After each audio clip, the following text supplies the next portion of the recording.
Mount and Blade.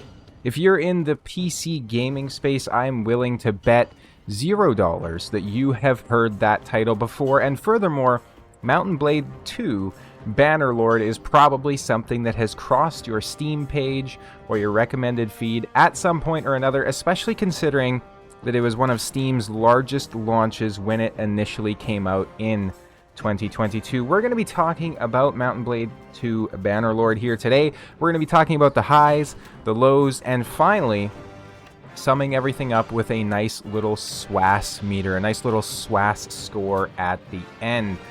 So if you're unfamiliar with SWAS, that's going to stand for Story, World, Action, Sound, and Style. So we're breaking down all of the most important components of this game and seeing how it stacks up to the competition, as well as just giving you a very good base overview without too many spoilers. If you like videos like this, make sure to go ahead and subscribe to the channel, as well as like the video so that the YouTube algorithm knows to push this out to more people. Let's go ahead and hop straight into it. We're going to talk about the positives first, the stuff that's going to make you buy the game, if you're going to buy the game at all. First of all, this is a true medieval sandbox in both definitions. So it's set in the medieval time period. There's basically no fantasy elements to it. It is straight up, you're in a world.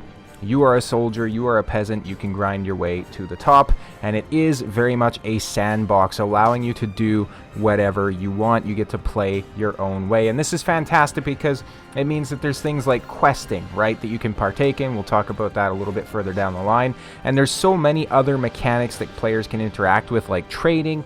You can literally make your living just running as a trade caravan. There's tons of army building, as you can see in the background, kingdom management.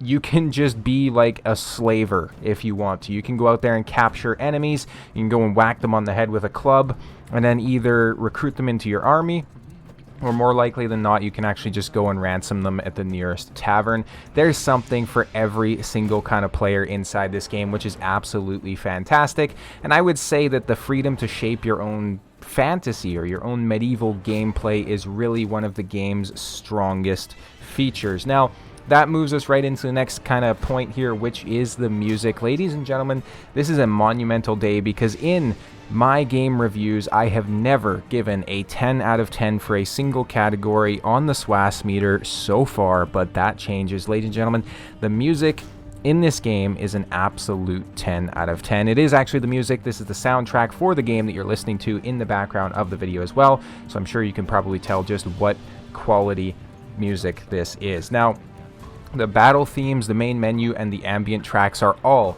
absolutely phenomenal. And again, it's the first 10 out of 10 on the channel out of like 10 plus game reviews that I've done at this point, which says a lot, right? And that's for any category. This game was the first one to score a 10 out of 10 in any category, which can kind of let you know how pedantic I can be when making these reviews. Now let's talk about the replayability.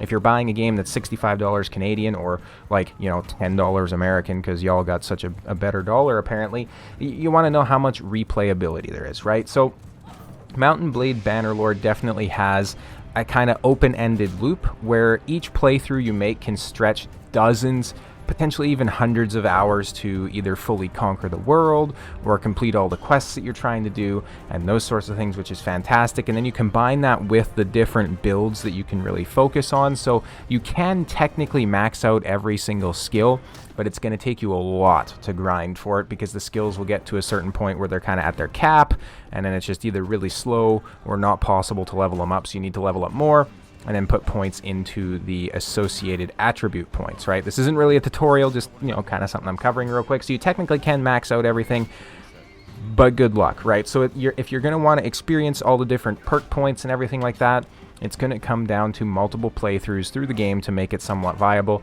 which means that you're going to have a drastically different experience each time. If you're a horseback archer in your first playthrough, and then in your second playthrough, you're a two-handed sword guy on the ground, drastically different experiences, right? So the replayability is absolutely there. It's fantastic. You know, whether you're waging wars, you're fighting bandits, the sandbox itself offers pretty much endless value as long as you actually enjoy the core mechanics of the game, which again is something we'll get into a little bit in the negative section, not to foreshadow it or anything like that. And finally, for the positives, we're going to talk about the player-driven difficulty. Now, obviously, Bannerlord lets you choose your own level of challenge, right? Like, there's settings inside the menu that allow you to choose how much damage your troops take from the enemies and all those sorts of things, right? So you can crank that all the way down so that at the end you're taking out like 100 guys for every one guy that the enemy kills, which is a little bit obscene, right? If you're a game reviewer, that might come in handy for you, though, if you know what I'm saying. Wink, wink, nudge, nudge.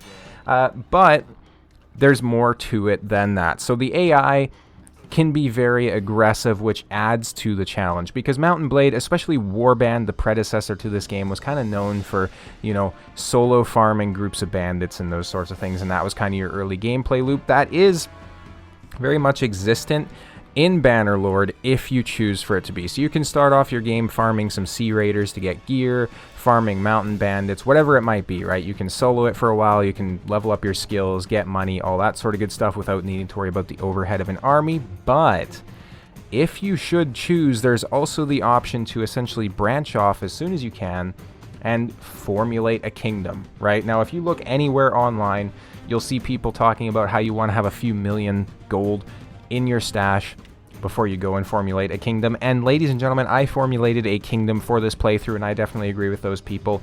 I got my butt cheeks buttered up by the AI because I started a kingdom way too early. So definitely make sure that you know what you're getting into, but that adds so much to the game when it comes to the difficulty, right? So you can choose to, you know, go against the AI that has nothing to offer, right, in the form of the bandits, or if you create your kingdom, everybody's going to be coming against you, everybody's going to be gunning for you. It is insane. It is fantastic, though, because it offers, again, something for everyone, right? If you're a hardcore player and you really just want to get that experience where it's like the whole world's out to get you and you're just trying to fight them off, defend your castle, turn it into a tower defense game, you can. If you just want to chill after a long day at work, after a, you know, first-person shooter game, whatever it might be, you can come here and run a caravan, right? Something a little bit more relaxed. You can run workshops. You can simply focus on town management. You can work as a vassal for somebody and get your own fiefs, right? There are so many options that just add to the replayability. I can't stress this enough, ladies and gentlemen. You will not regret spending full price on this game for the replayability or some of the gameplay mechanics. And now let's go ahead and talk about the negatives as well as some of the gameplay mechanics. Now, of course, every title out there, certainly modern games that are releasing, are going to have negatives to them and things that players may not enjoy as much as some of the other parts of the game. Bannerlord is certainly no exception. We're going to talk about that here now. So first of all, the content when it comes to the story is basically non-existent. There's really no narrative. Most quests just boil down to simple, hey, go kill this, or hey, go there quests that are simply just repetitive and very shallow feeling. The first main quest you get is to go and talk to 10 nobles to figure out information, for lack of a better term, about the dragon banner, right? The namesake of the game. You're a Bannerlord, right? You don't get any sort of a quest marker, which is fine for a sandbox quest, but it's simply you have to run around the huge map that takes you in-game days to cross. And you have to try and track down these nobles to talk to them. There's nothing special about the quest. There's no, like, twists or turns. The dialogue is pretty uninteresting. You don't have to go through additional hurdles to find these guys. You don't really uncover new parts of the map by doing it, right? Like, that you wouldn't have found by just simply exploring. There's no reason to really do this. And it just felt very mundane and tedious to the point where I was quite far into the game before I even started this quest line. When I did, I found everybody, I talked to them, and then it just comes down to more fetch quests as the next part of that quest. When it comes to, you know, quote-unquote side quests, they're almost more so just tasks that you can pick up from NPCs. Now, these involve you going into a town or into a village and finding one of the notables there, and they'll tell you, hey, you know, there's bandits bothering this village. Go there, wait until nighttime, kill the bandits. There's almost never any sort of dialogue options with it, though, so you just go to this town, you wait there until nighttime, the bandits show up, you can choose to kill them or let them, like, raid the village, and that's about it. You can't offer to have them join you, at least not that I could find, right? Like, there's no real options there. There's no, like, you don't get a feeling like you're carving your own path. The only time you really get that is like when you go and, for example, capture a lord and you let them go, or you keep them in your party as a prisoner. Then you feel like you have some choice. But apart from that, you just don't really feel like you have too much of an impact on the world. Certainly not in the story. And that kind of segues into my next point, which is this game lacks any sort of relationship or politic depth to it. So, for example, in my clan, in my kingdom, I have a companion who's a leader of a party, who now has like a -17 relation with me, and I have no clue why. There's no, log of why she's upset. It's simply just, hey, they hate your guts. I don't know if it's because of, our political differences. I don't know if it's because I didn't give her a castle. I don't know if it's because, I wasn't letting her execute prisoners because she has a certain trait that makes her bloodthirsty. I don't know what caused it, man. I don't know what caused it. There's no depth to the relationship system. And it's the same thing with the politics system as well. When you start your own kingdom, in my case, I was the only clan in the kingdom, so I can simply just use my influence points to put through any policies that I want that are going to allow me to either gain more influence or gain more money or those sorts of things. And it's very much the same with, so if you're a vassal, or if you're not a mercenary, but if you're a vassal of another kingdom, everything is driven off influence. You just get influence by fighting in battles and conquering lands and all those sorts of things, and then your influence is basically the currency for decision making. It's to the point where you can literally join a kingdom as a vassal, farm up some influence, and make all of the worst policy decisions for that kingdom, and then leave, conquer that kingdom because their policies suck, and then have it all for yourself.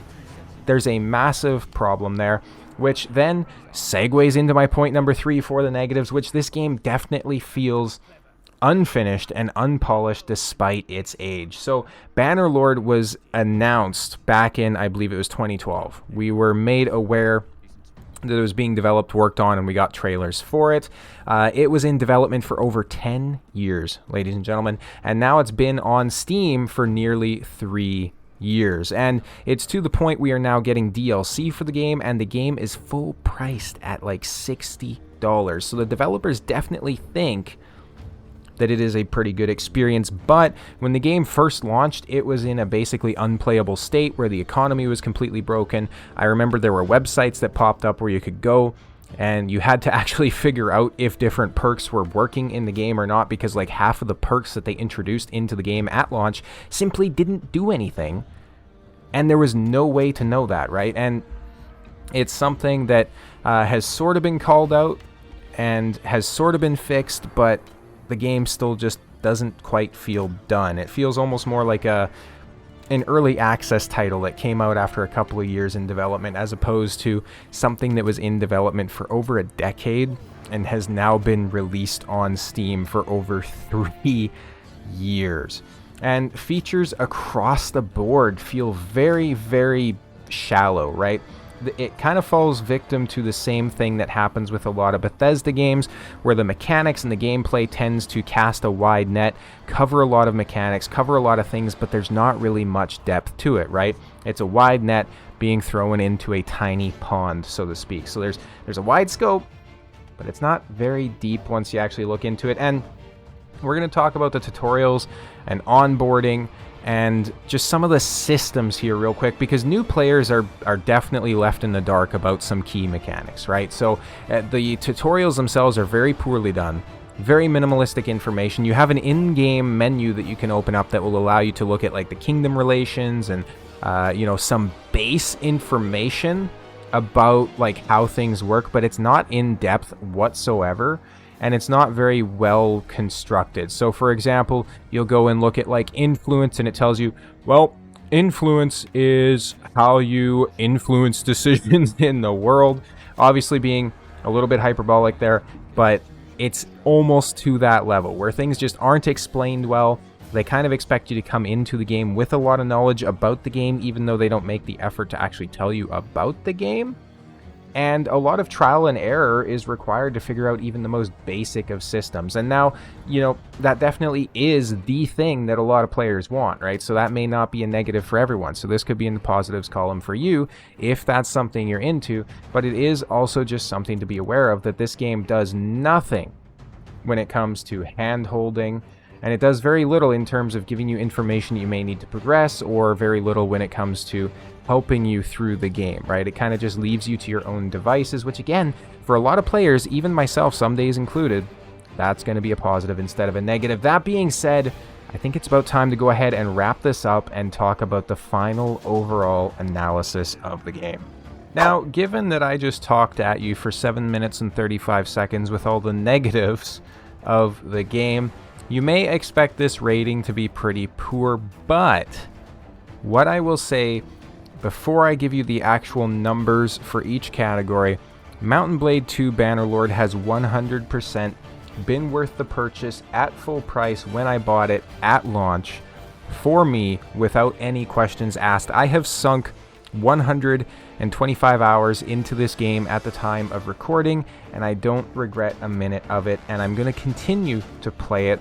Usually, after I'm done a review for a game, I delete the game so I can free up more space for the next title that I'm going to be reviewing, footage, all that sort of good stuff. But Bannerlord has been a staple of my PC since I bought it, so that I can just boot it up whenever I want to and have some fun with it. It is fantastically fun. Now, let's be a little bit more objective here for the next little bit and talk about the actual breakdown. So the ratings when it comes to each category is as follows. So for the story, I'm going to give it a 4 out of 10. The story is very bare bones and repetitive to the point where it almost does not exist. Now, the world is going to get an 8 out of 10. So it is immersive, though it does lack polish. So when it comes to the world, that's going to be things obviously like, the world building, exploration, those sorts of things. There's really not much to it. There's no reason to explore in this game, which they definitely missed the mark on that, because I remember even for some of the DLCs for Warband, the game that came before this,